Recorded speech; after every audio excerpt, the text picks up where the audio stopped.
In 2019, Donaire hit Naoya Inoue with several big punches at the World Boxing Super Series in Japan.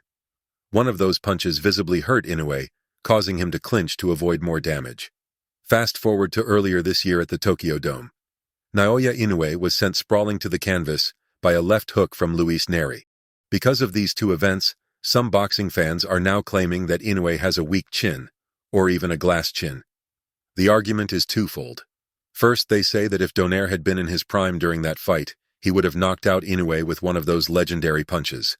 And they also say that if Casimero had hit Inoue with a left hook, instead of Nery, that Inoue would have been knocked out as well. This assumption is severely flawed, and doesn't make sense to serious boxing fans. Here's why. In boxing, power is the last to go. It stays as the fighter moves further from his peak.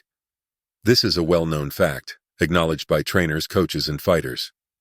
Donaire was 37 years old in 2019, but he still had all of his knockout power.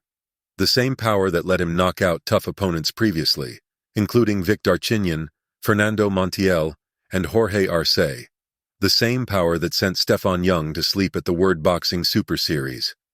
And it's the same power that hit Inoue's face and body several times, but didn't knock him out 6 months later in the same tournament. Boxers like Donaire don't suddenly become old and weak in a matter of 6 months.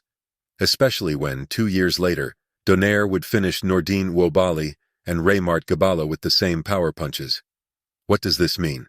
Naoya Inoue has a tougher chin and body than most of Donaire's opponents. Donaire's age was not a factor, because it's clear he still had the same knockout power 2 years after their first fight. You can't say Donaire suddenly lost his KO power in 2019 against Inoue, but then found it again in 2021 when he knocked out younger opponents. That's just a silly statement. What is more likely is this. Naoya Inoue is simply tougher and better than any of Donaire's opponents. He's tougher than Donaire himself. Inoue also has a stronger chin. Now, let's look at the second assumption.